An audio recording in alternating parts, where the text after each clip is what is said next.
नमस्कार, मैं दिनेश कुमार शुक्ला, कक्षा द्वादश हिंदी विषय में आज आपको पद्य साहित्य के इतिहास का काल विभाजन बताने जा रहा। पद्य साहित्य के इतिहास को 4 भागों में बांटा गया है। पहला है आदिकाल। इसको हम 743 से 1343 ईस्वी तक मानते हैं। कुछ लोग इसको 769 से 1343 तक मानते हैं। दूसरा जो काल है वो है पूर्व मध्य काल। इसी को हम भक्ति काल के नाम से भी जानते हैं। इसे हिंदी साहित्य का स्वर्ण काल भी कहा जाता है। इसकी समय सीमा 1343 से 1643 ईस्वी तक मानी जाती है। तीसरा जो काल है वो है उत्तर मध्य काल। इसको रीति काल और अलंकरण काल के नाम से भी जाना जाता है। इसकी समय सीमा 1643 से 1843 ईस्वी तक है। चौथा जो काल है वो है आधुनिक काल। ये 1843 ईस्वी से अब तक माना जाता है। इसके 2 भाग हो जाते हैं, प्रगतिवाद और प्रयोगवाद। प्रगतिवादी कविता जो है वो उसे हम नई कविता के नाम से भी जानते हैं। उसके बाद 1943 में सच्चिदानंद हीरानंद वात्स्यायन अज्ञेय ने प्रथम तार सप्तक का प्रकाशन किया, जिसमें 7 कवियों की रचना प्रकाशित की गई है। उसको हम प्रयोगवाद के नाम से जानते हैं। प्रयोगवाद के बाद रहस्यवाद, नकेनवाद, प्रपद्यवाद आदि वादों की भी हिंदी साहित्य में नामकरण किया गया है। आदिकाल को कई नामों से जाना जाता है। जैसे आदिकाल ये नाम हजारी प्रसाद द्विवेदी ने दिया था। उसके बाद संधिकाल और चारणकाल के नाम से भी आदिकाल को जाना जाता है। यह नाम डॉक्टर राम कुमार वर्मा ने दिया था। राहुल सांकृत्यायन ने सिद्ध और सामंत काल इसका नाम दिया था। राहुल सांकृत्यायन ने आदिकाल को सिद्ध और सामंत काल कहा था। हजारी प्रसाद द्विवेदी ने इसको बीज बपन काल कहा था, बीज बपन काल। तथा चंद्रधर शर्मा गुलेरी ने इसे अपभ्रंश काल का नाम दिया था। पंडित विश्वनाथ मिश्र ने वीर काल इसका नामकरण किया था। वीर काल के नाम से इसको जाना। आचार्य रामचंद्र शुक्ल ने आदिकाल को वीरगाथा काल नाम दिया था। सरापा को हिंदी का प्रथम कवि माना जाता है। आदिकाल की भाषा डिंगल और पिंगल है। इसमें दोहा, चौपाई, छप्पय, तोरक, तोमर, नाराज आदि छंदों का प्रयोग कवियों ने किया है। आदिकाल की विशेषताएं, जिसको हम प्रवृत्तियों के नाम से भी जानते हैं। आदिकाल के जो कवि हुआ करते थे वो राजाओं के यहाँ आश्रय प्राप्त करते थे। इसलिए उन्होंने अपने राजाओं की, आश्रयदाताओं की प्रशंसा के गीत लिखे।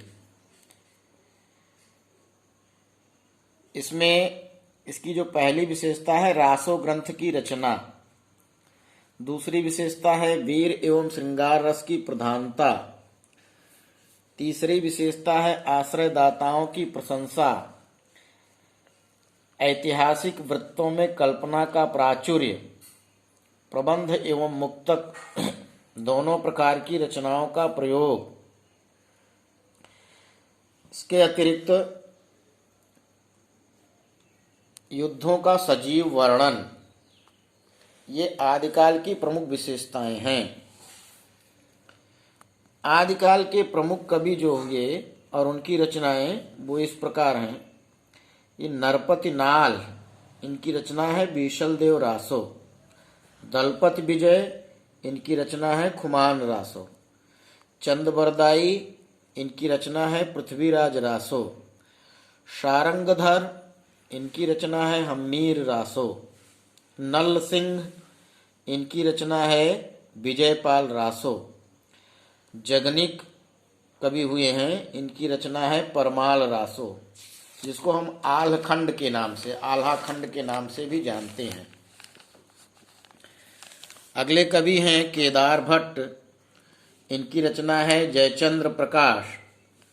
अगले कवि हुए हैं मधुकर, मधुकर की रचना है जय मयंक जस चंद्रिका। अब इसको सिद्ध साहित्य, नाथ साहित्य, जैन साहित्य, रासो साहित्य जैसे भागों में विभाजित कर दिया गया है। तो सरहपा और सबरपा, सरहपा को हिंदी साहित्य का पहला कवि माना जाता है। सरहपा और सबरपा को सिद्ध साहित्य के कवि जाने जाते हैं। जड़ भरत और चरपट नाथ को नाथ साहित्य का कवि माना जाता है। देवसेन श्रावकाचार्य को जैन साहित्य के कवि के रूप में जानते हैं। चंदबरदाई और जगनिक को रासो साहित्य के कवि जाने जाते हैं। आदिकाल का महाकाव्य जो है वो है पृथ्वीराज रासो।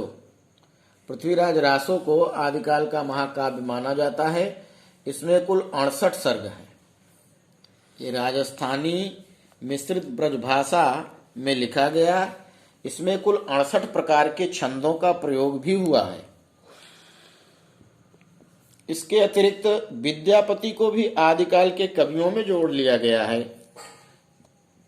विद्यापति ने मैथिली भाषा में कीर्तिलता और कीर्ति पताका जैसी रचनाएं की हैं।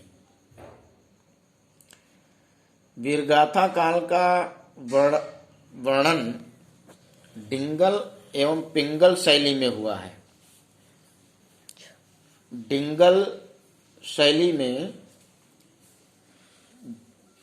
वीर रस की रचनाएं लिखी गई हैं तथा पिंगल शैली में कोमल कांत भावनाओं की शैली एवं शब्दावली लिखी गई है। आदिकाल हिंदी साहित्य को एक नई चेतना प्रदान करता है। यह हमारे काव्य साहित्य की आधारशिला भी माना जाता है।